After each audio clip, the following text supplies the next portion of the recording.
अस्सलाम वालेकुम स्टूडेंट्स। हमारा टॉपिक है आज का एक्सक्रीशन इन एनिमल्स। ठीक है, लास्ट लेक्चर में हमने प्लांट के अंदर पढ़ा था कि एक्सक्रीशन का प्रोसेस कैसे होता है। प्लांट के अंदर डिफरेंट टाइप के स्ट्रक्चर होते हैं जो एक्सक्रीशन में रोल प्ले करते हैं, लाइक वैक्यूल है, leaves, stem and roots. Detail से हमने इसके बारे में डिस्कशन की थी। आज हमारा टॉपिक है कि एनिमल्स के अंदर किस तरीके से एक्सक्रीशन का प्रोसेस होता है।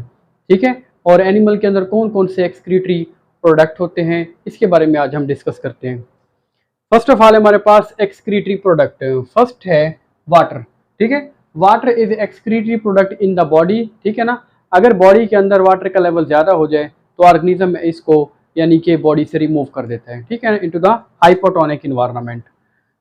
सेकंड है साल्ट।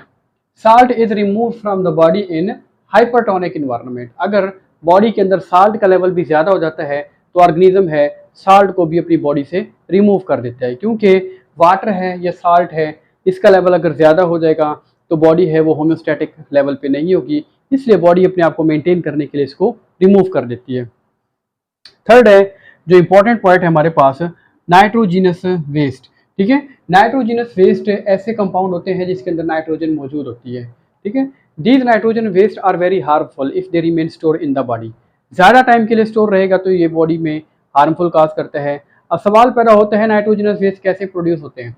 स्टूडेंट्स से जब हम प्रोटीन इस्तेमाल करते हैं या न्यूक्लियर प्रोटीन्स हैं, ठीक है ना, जब ये बॉडी के अंदर इनटेक करते हैं, जैसे गोश्त वगैरह खाते हैं, ठीक है, तो वो प्रोटीन है वो ब्रेक हो जाती है। वो ब्रेक होकर आ जाती है अमाइनो एसिड में, और वो अमाइनो एसिड है, ठीक है ना, उसने फिर बॉडी से रिमूव होना होता है।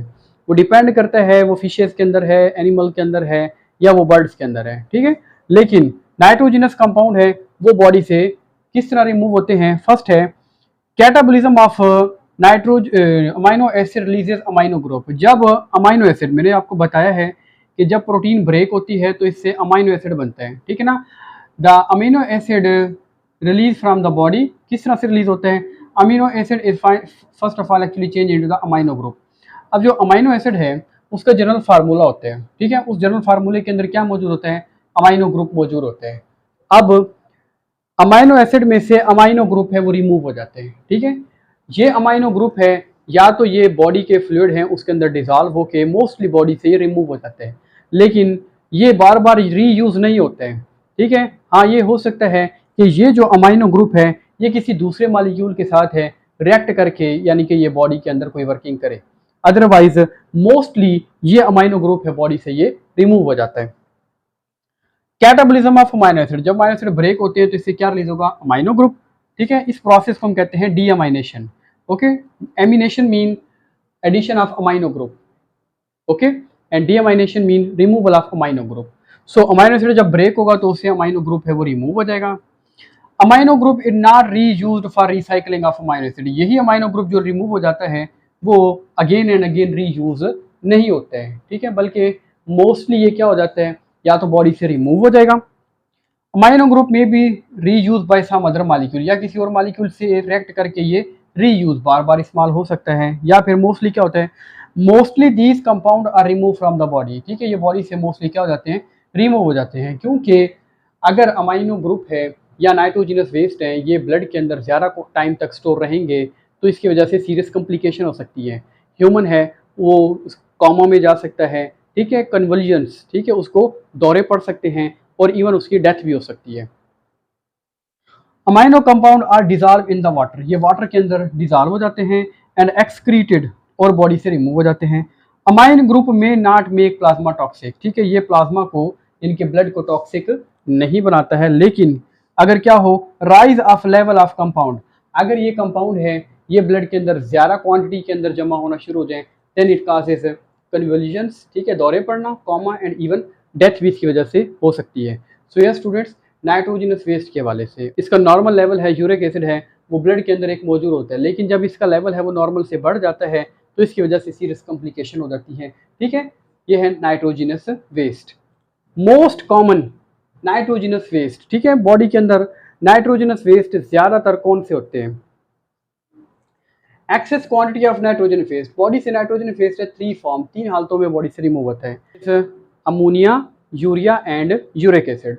अगर हम बात करते हैं अमोनिया की तो ये वेस्ट प्रोडक्ट होता है फिशेस के अंदर, ओके, ये फिशेस के अंदर होते हैं। और अगर यूरिया की बात करें तो ये लैंड एनिमल्स के अंदर होता है, यानी कि ये मैमल के अंदर होता है। अगर हम बात करते हैं यूरिक एसिड की तो ये बर्ड्स के अंदर है, यानी कि ये वेस्ट प्रोडक्ट होते हैं। अब डिफरेंट हैबिटेट की बेस पे इसको हम नेक्स्ट लेक्चर में डिस्कस करेंगे किस तरीके से बॉडी से रिमूव होता है। तो ज़्यादातर यानी कि इन 3 फॉर्म के अंदर है नाइट्रोजनस कंपाउंड है बॉडी से रिमूव होते हैं एनिमल्स की, स्मॉल क्वांटिटी के अंदर, ठीक है। कुछ है यानी कि नाइट्रोजनस वेस्ट है वो स्मॉल क्वांटिटी के बॉडी से रिमूव होता है। अब देखते हैं लोअर क्वांटिटी में किस फॉर्म में बॉडी से रिमूव होता है। इट इज़ क्रीटिनाइन, फर्स्ट है creatinine, second creatine, third trimethylamine oxide, next amino acid, very small quantity amino acid की। नेक्स्ट है प्योरीन, प्योरीन है very small quantity, and pyrimidine very small quantity. Okay, ये 6 जो हैं types हैं, ठीक है, नाइट्रोजनस वेस्ट है। इन 6 फॉर्मेट की सूरत में बॉडी से स्मॉल क्वांटिटी की सूरत में रिलीज हो जाता है, लेकिन मेजर है बॉडी से रिमूव होने के ये 3 यानी कि कंपाउंड होते हैं, इसकी सूरत में बॉडी से रिमूव होता है। Metabolism of purine and pyrimidine, हमने प्योरीन और पैरामिडीन की बात की। जब ये प्योरीन और पैरामिडीन है, जब ये मेटाबोलाइज होते हैं, जब ये ब्रेक होते हैं, तो इसकी ब्रेकडाउन से क्या प्रोड्यूस होता है? इट प्रोड्यूसेस हाइपोजेंथीन, ये भी एक नाइट्रोजनस वेस्ट है। Hypoxanthine, xanthine, uric acid, allantoin, urea and uric acid, ये 6 यानी कि जो टाइप्स के नाइट्रोजनस बेसिस हैं ये प्रोड्यूस होते हैं by the metabolism of purine and pyrimidine.